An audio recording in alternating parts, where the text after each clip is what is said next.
Bien. Bueno, ¿todos ven la pantalla? Sí, profe. Sí, profe. Sí, profe, se ve bien. Bueno, perfecto. Entonces, vamos a comenzar con la corrección de este trabajo práctico evaluatorio número 1. La idea es ir viendo cada una de las preguntas. Como nos queda media horita de clase, mi idea es que alcancemos a corregir todo. Sin embargo, en cualquier duda que tengan, en cualquier pregunta, interrumpen, obviamente, y lo debatimos. La primera pregunta que tenían en el TP les hablaba de que la vida comenzó con qué tipo de organismos. Y en la facultad les va a pasar muchas veces que por ahí van a encontrar, como dos opciones en las cuales están debatiéndose. Es más, generalmente uno dice, ay, marqué justo esa y estaba entre las dos y era la otra. Esto es porque las preguntas suelen ser bastante complicadas, muchas veces son tramposas. En los TP evaluatorios hemos combinado bastante esto de que algunas preguntas digan marcar lo correcto y otras lo incorrecto, porque la Facu trabajaba mucho con esta modalidad. Pero les cuento que hace 2 años de las décadas que viene tomando la facultad, que como han cambiado la dirección en la facultad del área, están tomando todas preguntas en donde yo tengo que marcar solo lo correcto. Entonces, en los exámenes se van a encontrar este tipo de preguntas, en donde entre las opciones, que por ahí son un poquito más largas y ya las van a ver desde el primer examen, van a encontrar solo buscar lo correcto. Pero como la facultad por ahí cambia esta modalidad, en los TP evaluatorios no vamos a dejar de meterles preguntas en donde también por ahí el debate está entre buscar lo correcto y lo incorrecto. ¿Sí? O sea, que esté atenta a la consigna. Siempre uno tiene que estar atento a la consigna. ¿Y por qué estábamos entre dos en la primera pregunta? Porque en la primera pregunta, cuando me dice cómo comenzó la Tierra, si ustedes se fijan, Curtis en una parte les habla de que existe una doble teoría, de que los primeros habitantes de la Tierra fueron autótrofos y en otros fueron heterótrofos. Incluso está como un anexo a esto. Sin embargo, cuando yo me fijo en la escala del tiempo en la cual fueron apareciendo los eventos en la naturaleza, me dice que en realidad las primeras células, que obviamente fueron bacterias, o sea que son células procariotas, en un estado de anaerobiosis, porque obviamente no existía oxígeno, empezaron a consumir los compuestos orgánicos que en el mismo planeta se producían espontáneamente y después en un segundo momento empezaron a aparecer los primeros autótrofos, o sea, los primeros fotosintéticos que liberaron oxígeno a la Tierra, ¿sí? Por eso muchos por ahí están entre la opción D y la opción A, pero tomamos como más correcta heterótrofas porque la bibliografía de Curtis toma como esa teoría más probable, el hecho de tomar a que los primeros fueron heterótrofos y después en un segundo momento aparecieron los organismos autótrofos que fueron los que liberaron el oxígeno al ambiente. ¿Sí? ¿Dudas con esa? ¿No?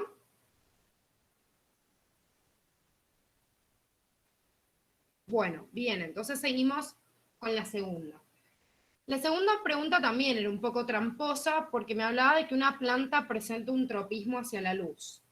Yo digo, bueno, ¿qué es tropismo? Si lo googlearon y justamente buscaron qué era ese tropismo, el tropismo es la capacidad de responder a un determinado estímulo y muchas veces se usa, por ejemplo, ante la intensidad lumínica y gracias al tropismo, a la capacidad de reaccionar ante la luz, la planta se permite ante ella el crecimiento. Entonces, otra vez estábamos entre esta opción, como teníamos que marcarlo respectivamente, sin irritabilidad y crecimiento. ¿Qué tengo que tener en cuenta acá? Que me habla solo del tropismo a la luz. O sea, que el tropismo hacia la luz significa la respuesta que yo doy a la luz. Después la planta necesita otras cosas para crecer, no solo la respuesta hacia la luz. Porque en realidad, una planta, si yo le doy luz nada más, pero no le doy agua, no le doy dióxido de carbono, no sé, le corto la raíz, obviamente no puede seguir sobreviviendo. Entonces, es una respuesta al ambiente, o sea, parte de la irritabilidad, que era lo que significaba la irritabilidad, que le permite después el crecimiento, pero es más correcto en esta opción hablar de irritabilidad.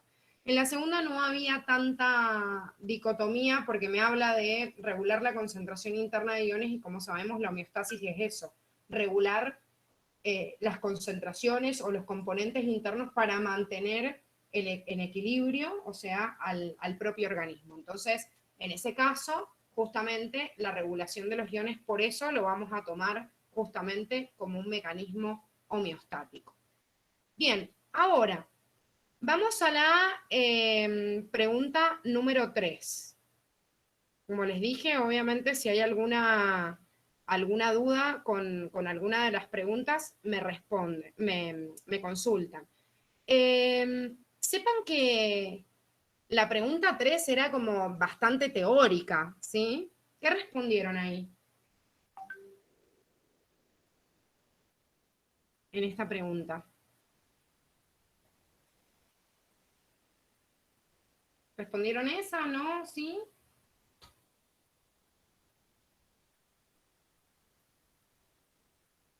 Sí, Romy, se había desconectado la cámara, pero ahí la conecté. Igual no sé si me siguieron escuchando. Yo, profe, sí respondí la B por descarte de las otras. Yo también la veo. Hice la misma. Perfecto. Bueno, el trabajar por descarte también sirve. ¿Y saben por qué sirve?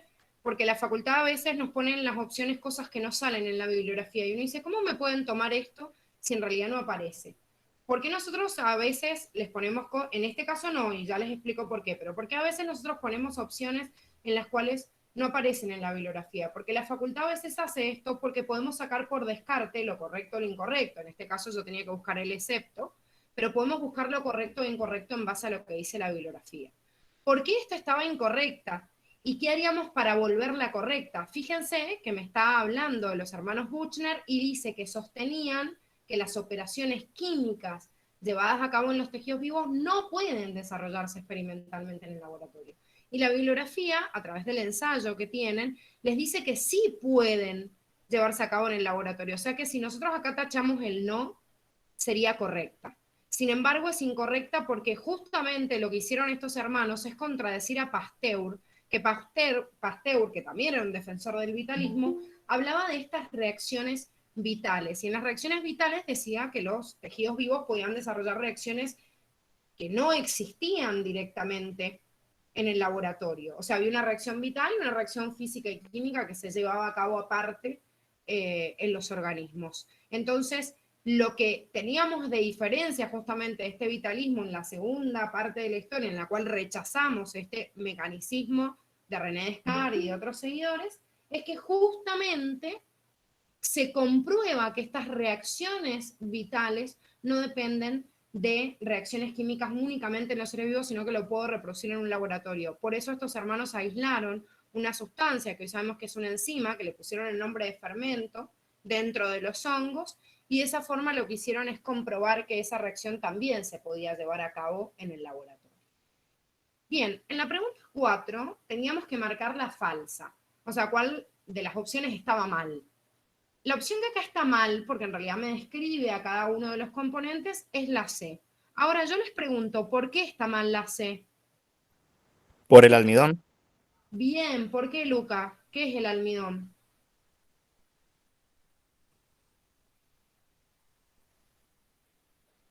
Vamos, sin vergüenza, si la idea es debatir entre todos.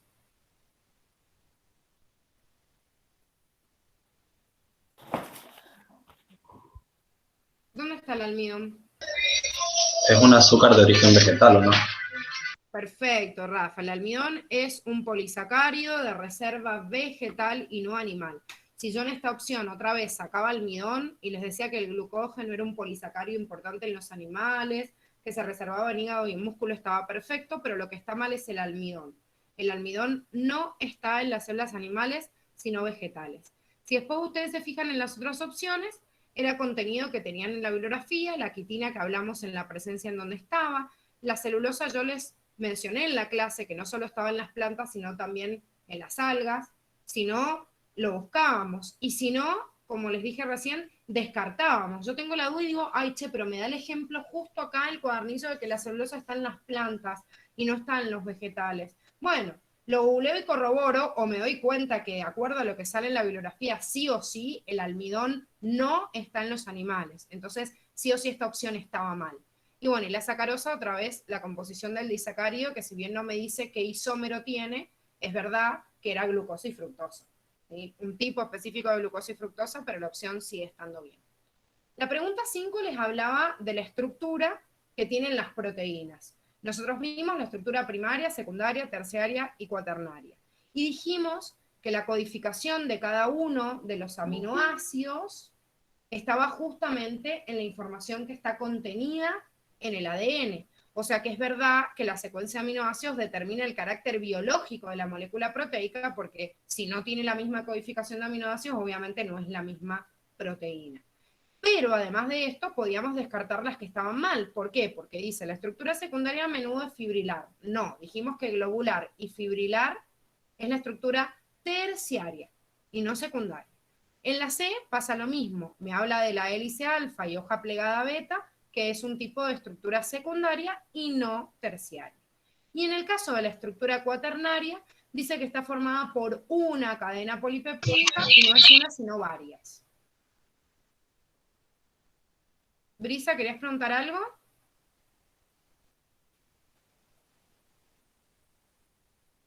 ¿No? Bueno. Vamos entonces con las 6 que teníamos que buscar cuál era la opción correcta. ¿Marcaron bien ahí o no? No. Sí. No. Bueno, ¿cuál marcaron? Sí. Los que no marcaron esa. La A. Bueno, habíamos clasificado los elementos biógenos en primarios, secundarios y oligoelementos. ¿Qué Yo porcentaje marqué la ocupaba cada C. uno? Yo Bueno. también marqué la... Bueno, a ver, repasemos entonces este concepto. Dentro de los elementos biógenos, los primarios, ¿qué porcentaje ocupaban? Ocupan el 98. 95%. 98. 98 y no 50. Es mucha diferencia en porcentaje. Primarios, 98%. Secundarios, casi el 2% restante. O sea que los oligoelementos ocupan menos del 1%. Pero además de eso, Curtis me da ejemplo de cada uno. Y son importantes los ejemplos. Por eso la C está mal, ya que el sodio no es un oligoelemento, sino un elemento secundario. Y en la D me mezcla entre elementos secundarios y oligoelementos, porque por ejemplo el yodo y el zinc son oligoelementos y no son secundarios. Ahora, con respecto al agua, si bien yo tomo un porcentaje en parámetro y digo que la mayoría de los seres vivos tienen el 65% de su interior formado por agua, hay un porcentaje de referencia entre algunos que tienen más y otros menos. ¿Sí? Por ejemplo, un tomate tiene un 95% de agua y no tiene un 65%. Y hay otras especies que tienen menos cantidad. Entonces, decir del 50 al 95 es un parámetro de la cantidad de agua, tomando como parámetro el 65. Igual está en la bibliografía, pero digo, podían sacar por descarte de acuerdo a los otros datos. Chicos, los elementos biógenos son muy importantes. La Facu se los pregunta en una opción o en otra, así que no, eso que sale como ejemplo, no lo tomen como un ejemplo que, bueno, es un dato secundario. No, tengo que saber, de repente, si me dicen el potasio, si me dicen el molibdeno, el magnesio, en qué grupo está. De los elementos que no figuran ahí, obviamente no los tienen que conocer. Los pueden sacar en opción por descarte, pero los que están ahí, como pasa en esta pregunta, los tienen que conocer a todos. La pregunta 7 me dice, las siguientes biomoléculas se sintetizan a partir de unidades de monómeros. Los monómeros, habíamos dicho que eran la unidad más chiquitita de un tipo de compuesto orgánico. Eso quiere decir que los lípidos tienen un tipo de monómero, los ácidos nucleicos tienen otro monómero, las proteínas tienen otro, los hidratos de carbono otros. Entonces, en todas las familias que tienen acá, porque acá lo tengo que descartar por las opciones, me tengo que fijar si comparten el monómero o no. La opción A, fíjense, un almidón, polisacárido, azúcar. Triglicérido, un lípido, proteína. ¿Sí? No me dice qué tipo, o sea, 3 familias distintas. Glucógeno, azúcar, ácidos grasos dentro de los lípidos y proteínas. En la D, quitina, un polisacárido, proteína y bases nitrogenadas, que es una de las unidades, ni siquiera es un monómero que está en los ácidos nucleicos. La única que comparte la misma familia es la opción B, que me dice celulosa, polisacárido de estructura vegetal, glucógeno, polisacárido de reserva animal, almidón, polisacárido de reserva vegetal. Todos azúcares y todos con un mismo monómero. ¿Cómo se llama el monómero de todos estos? Polisacáridos. El polisacárido es la estructura, o sea, el polímero, digamos. El monómero sería 1. Recuerden que el prefijo mono significa 1. ¿Qué es lo más chiquitito? Glucosa, bien, ahí dice Marcos glucosa. Glucosa es el monosacario estructural que forma todos estos polisacáridos que tenían como ejemplo. Recuerden que si bien nosotros vimos distintos monosacáridos, porque vimos la glucosa, la galactosa y la fructosa, todos los polímeros que les da de ejemplo la facultad de los azúcares son polímeros de la glucosa. Por eso comparten absolutamente todos la misma familia y la misma estructura monomérica. Bien, la 8 me hablaba de una descripción, me hace una introducción hacia los sistemas, a los niveles de organización, y después me dice cuál corresponde a la organización ecológica, los niveles de organización ecológica. Me habla de un lago, o sea, un medio abiótico. Si yo me dice lago, me imagino el agua, la tierra, el aire, y todos los medios bióticos que también habitan en él. Me habla de disponibilidad de elementos minerales, o sea, componentes abióticos, y dice es un factor limitante de la productividad. Me está hablando de la productividad, quiere decir que alguien está produciendo, y los únicos capaces de producir son seres vivos. Entonces, ¿qué tengo que elegir entre las opciones? Y justamente el nivel que abarque absolutamente a todo este contexto. Seguro que en este lago hay un montón de individuos, pero yo no puedo decir que la descripción de esta frase es de un individuo multicelular, porque el lago ni siquiera es un individuo, es un medio abiótico. Me pasa lo mismo con población. Estoy incluyendo medio inerte, y población sería de un solo tipo de especie. En el lago habitan muchas especies. En comunidad, que es el conjunto de poblaciones, estoy hablando de conjunto de componentes bióticos. No cuento otra vez los abióticos. O sea que el único nivel que puede abarcar a todo es el ecosistema, que por definición era el conjunto de los componentes bióticos y abióticos que se relacionaban entre sí. ¿Estamos bien?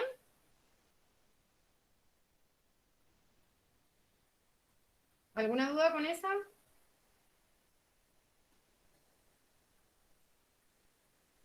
Bien, perfecto. Entonces seguimos con la 9. En la 9 me está pidiendo que marque lo incorrecto con respecto a la composición de la materia viva. ¿Marcaron ahí la C o marcaron otra? Lo marcamos, yo lo marqué bien. Bien. ¿Y por qué está bien esa? Me acordé por lo que usted nos había dicho en la clase, que no importa que esté en pequeñas cantidades, pero sigue siendo muy importante. Perfecto, Luca, perfecto. La composición de la materia viva en porcentaje no significa su importancia. De hecho, el yodo es un elemento que forma parte en nosotros en un porcentaje bajísimo, pero sirve para sintetizar nuestras hormonas tiroideas. No tenemos yodo, no tenemos hormonas tiroideas, se desarrolla bocio y afecta absolutamente a todo el cuerpo. Entonces, no importa la cantidad, sino que aunque sean mínimas proporciones, la necesidad que tiene el cuerpo de ese elemento puede ser fundamental igual. Así que esté menos importante en su función es lo que está mal en esta opción. En todas las demás, tenemos menciones de determinados elementos que la descripción es la correcta. Fíjense, acá por ejemplo el oxígeno, si bien en los elementos primarios, que acuérdense que eran el carbono, el hidrógeno, el oxígeno, el nitrógeno, el fósforo y el calcio, aunque ocupan el 98%, el que más cantidad de porcentaje ocupa de todos es el oxígeno. Se los dice el cuadernillo así, literal, que ocupa el 65% total del peso de todos los seres vivos. Estamos hablando de elementos. Decimos, no, pero el 65% era del agua. Sí, claro, pero el agua también está formado por oxígeno. Y de hecho el peso del oxígeno, como van a ver en química, es mucho más que de un hidrógeno. Así que en realidad si yo peso los elementos, el oxígeno ocupa este porcentaje. No me van a preguntar del porcentaje de los otros, porque en realidad no lo detalla Curtis, pero sí tengo que saber puntual el de oxígeno. Después me dice, los elementos biógenos representan una proporción de los elementos químicos que se encuentran en la naturaleza. Es justamente lo que vimos. Se los llama biógenos porque yo los encuentro en más porcentaje en los seres vivos, pero también estos mismos elementos están en la naturaleza junto con un montón más. Dependiendo de dónde yo analizo la naturaleza, tengo proporciones distintas. Por ejemplo, en la atmósfera que nos rodea, por si alguno lo sabe, porque todavía no lo vemos, pero el aire que está en la troposfera, del aire que respiramos, ¿Cuál es el elemento que más cantidad está presente? ¿Alguno lo sabe? El nitrógeno. El nitrógeno. El nitrógeno ocupa aproximadamente el 78% del aire que respiramos y casi el 21% está ocupado por oxígeno. Sin embargo, en nosotros no tenemos un 78% de nitrógeno. No, tenemos más abundancia de otros elementos porque cada componente vivo y cada medio inerte tiene su distribución de sus elementos. Lo que me está diciendo acá es que los elementos biógenos son una proporción de todos los elementos que existen. Se supone que hay elementos de la naturaleza que no están presentes en los seres vivos, incluso algunos son tóxicos, ¿sí? Entonces solo una parte de ellos forma parte de los seres vivos. Y en la D dice, el calcio es un elemento primario que juntos, o sea, con los otros elementos primarios, ocupan el 98% del peso corporal. Y esto también es correcto porque si se fijan, como nombramos recién a los elementos primarios, el calcio forma parte de ellos. O sea que en esta opción, si me hubieran redactado igual y en vez de ponerme calcio, me hubieran puesto oxígeno, hidrógeno, carbono, fósforo o nitrógeno, también hubiese sido correcta esa opción. Bien, vamos a la 10. En la 10 yo tengo que marcar qué es lo que está mal, ¿sí? Todo es correcto excepto, o sea, cuál tiene algo que está mal. ¿Por qué la C, que me dice que la homeostasis es la capacidad del cuerpo de igualar condiciones internas con las externas, va a estar mal? Porque era de regular ¿De regular qué? las internas de las externas. Era justamente encontrar un equilibrio interno, aunque sea distinto del medio. Esto también, chicos, es un concepto que vamos a ver en la unidad 4, pero se los voy adelantando, que es una diferencia muy importante entre equilibrio con uno mismo o equilibrio con el medio. Al equilibrio con uno mismo, de cada organismo, digo, se lo llama estado estacionario. Equilibrio con el medio es igualar las condiciones del medio. La C me está diciendo que el cuerpo iguala las condiciones internas y externas. La opción C me está diciendo entonces que la homeostasis es que afuera hacen 40 grados de calor y yo tendría 40 grados de temperatura, o si hacen 10 grados bajo cero, mi cuerpo está 10 grados bajo cero. Esto sabemos que no es así. Homeostasis es encontrar el estado estacionario en el cual yo manipulo todas mis células para que logren la estabilidad térmica, como un ejemplo, ¿eh? Con el equilibrio hídrico pasa lo mismo, con el equilibrio de la concentración de cada una de las sustancias también. Entonces, no igualo con el entorno, sino que encuentro el propio estado estacionario, respondiendo, como dijimos, a los estímulos externos, que era lo que llamábamos irritabilidad, para conservar el equilibrio interno o estado estacionario, que es lo que se llama homeostasis, ¿sí? Todas las demás, por definición, es como definimos organización jerárquica, metabolismo, incluso perpetuación también, que acá es donde estaba la función reproductiva, que es la capacidad de dejar descendientes con la misma información. La pregunta número 11 los invitaba a leer un cuadrito de anexo en el cuadernillo. Y yo les dije que los cuadritos de anexo que tienen en el cuadernillo no son susceptibles a que entren en un examen. Sin embargo, sí van a entrar en varios TP evaluatorios, con la intención que mientras que nos estemos preparando, por lo menos le den una leidita y sepamos de qué hablaba la facultad, aunque en teoría la facultad no debería tomarlo porque lo sacó de su contenido. ¿Leyeron este cuadrito? ¿Entendieron la diferencia entre hipertrofia e hiperplasia? Sí. Sí, profe. Bien, es muy importante porque son términos médicos, se usa mucho en la medicina la palabra hipertrofia e hiperplasia, y existen hipertrofias e hiperplasias normales, fisiológicas y otras patológicas, dependiendo en dónde yo las vea, y los ejemplos que les figuran ahí son los más importantes. Por ejemplo, un embrión, cuando está creciendo a través de una célula huevo cigoto, primero se divide en número de células, o sea que hace una hiperplasia del cigoto, y de repente el mismo tamaño que tiene la célula huevo cigoto se transforma como en 8 células. Y después cada célula empieza a hacer una hipertrofia aumentando el tamaño de cada una de ellas, ¿sí? O sea, crecer significa aumentar la cantidad de materia viva. Pero una cosa es que yo tenga una célula así chiquitita y agrande su tamaño, por ejemplo, meta nutrientes, meta más agua y se vuelva más grande.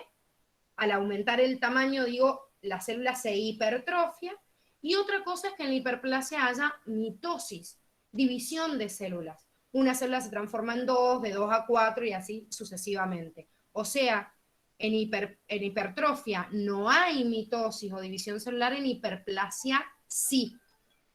Esa es la diferencia puntual entre las dos. ¿Se entiende, Emma? ¿Que estabas diciendo que no entendiste el concepto?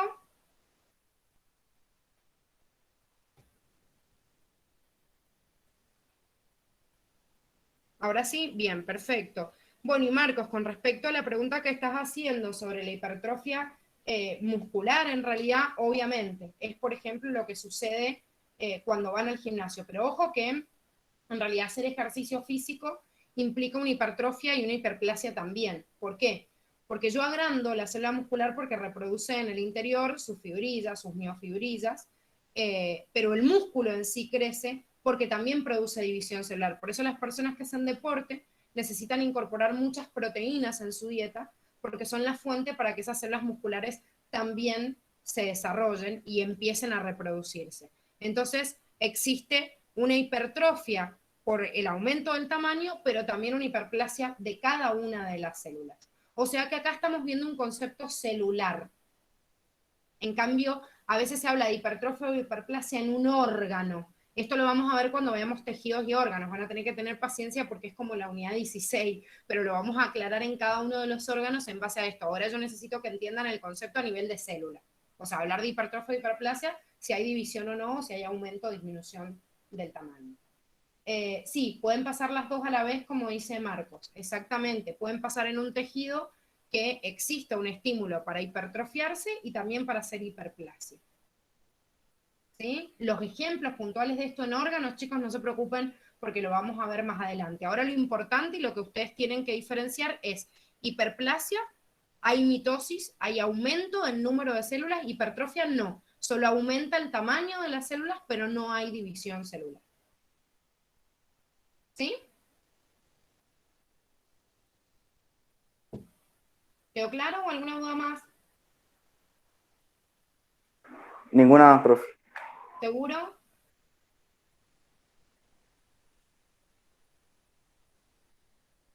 Bueno, cualquier cosa me avisan, porque ahí habían varios en el chat que tenían dudas de esto. Si no quedó claro, me avisan y lo volvemos a ver. Como les vuelvo a decir, igual chicos, me interesa que sepan el concepto general, porque en teoría la facu la ha sacado, es un contenido que ni siquiera sale en Curtis, sino que lo agregaba en el cuadernillo, y este cuadrito yo hace 2 años que no lo veo en el cuadernillo de la facu. Sin embargo, les tengo muchísimo miedo a estas cosas que sacan y que por ahí se les cuelan algunas preguntas, por eso hay detalles que por las dudas prefiero prevenir que curar. Vamos a la última pregunta que me habla de los niveles de organización ecológicos.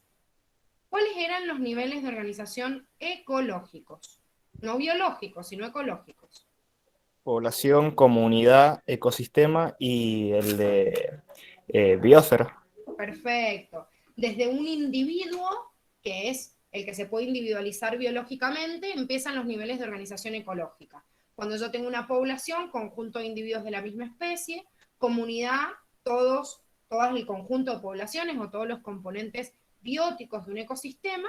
Ecosistema, yo reúno todos los componentes bióticos y los abióticos, y la biosfera es el conjunto de todo. En libros de ecología se hace una distinción entre biosfera y ecósfera. O sea, yo le llamo biosfera a todos los seres vivos del planeta, y ecósfera le llamo a todo el ecosistema, digamos, más grande del planeta. Pero esta distinción Curtis no la hace, y dice que en todo lugar en la Tierra en donde exista vida, le voy a llamar biosfera. O sea, que me está incluyendo la parte del aire, del agua y del suelo, en donde también existen seres vivos. Así que por eso la bibliografía les dice biosfera o ecósfera, y se los da como sinónimos. En la unidad 8, que vemos ecología, vamos a trabajar cada uno de estos niveles. Vamos a estudiar 10 o 20 páginas de cada uno de estos, de las poblaciones, de las comunidades, de los ecosistemas, así que no se preocupen que lo vamos a aclarar, pero ahora tiene que quedar claro cuáles son ecológicos y cuáles biológicos, y acá la opción 0, la que tenían que marcar, porque el tejido sí estaba al nivel de organización biológico y no formaba parte de los ecológicos. Bueno chicos, con esto terminamos la corrección de este TP. Díganme si quedó alguna duda.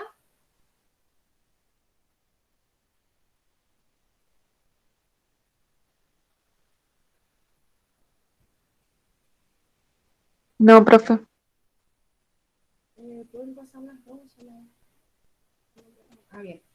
No, estaba leyendo el chat. Bueno, chicos, hemos terminado la primera semana de trabajo en biología y más o menos la forma general en la cual vamos a trabajar ya la están viendo. Siempre tienen que estar muy atentos a los grupitos de WhatsApp. Nosotros ahí siempre les ponemos la forma en la cual nos vamos a manejar por día.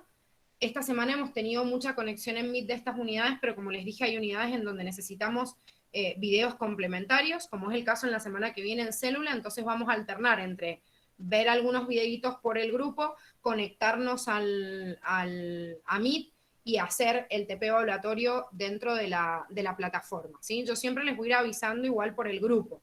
La semana que viene ustedes tienen con la profe Dani, pero no se preocupen porque todos los grupos vamos exactamente igual, o sea que Dani va a hacer el proceso igual que yo y les voy a ir indicando cómo se van a ir manejando en cada una de las clases. La semana que viene vemos la unidad 2, eso quiere decir que vemos el desarrollo del contenido, tenemos también el TP, y sepan desde ya, pero ya les vamos a avisar bien exactamente el día, que la otra semana, la semana del 22 al 26, ya tienen el primer examen de la unidad 1 y 2. Necesito que pierdan el miedo a los exámenes y a este TP también, ¿sí? ¿Por qué? Porque la idea es que ustedes vayan entrenándose y como les dije al principio de la reunión, o sea, cuando arrancamos la reunión acá en Meet, se los vuelvo a repetir porque algunos se unieron tarde, no le tengan miedo a equivocarse. El cerebro solo recuerda los errores y es un proceso de aprendizaje a partir de eso. Si yo hago todo bien, no tiene sentido esta instancia de aprendizaje. No estamos tomando un examen de la escuela y tampoco el examen de ingreso. Estamos tomando exámenes y prácticos para que ustedes se equivoquen, puedan consultar y digan, no, esto está mal, ¿por qué? Me hago la pregunta, vuelvo a la bibliografía, lo vuelvo a trabajar y esto es importantísimo. Sepan que los TP evaluatorios van a estar siempre abiertos durante todo el año. Los pueden volver a repetir las veces que quieran.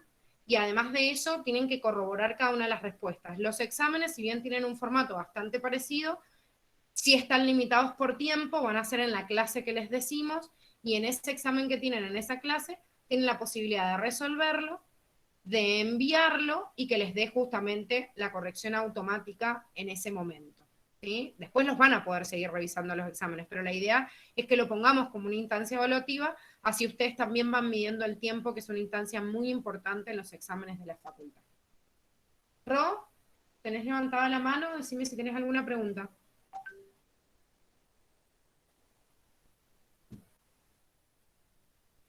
No, ahí la bajo, así que quizás fue un error. Emma, que me decís los videos son los que están en el Moodle, los videos que están en el Moodle hasta ahora son de la unidad 1.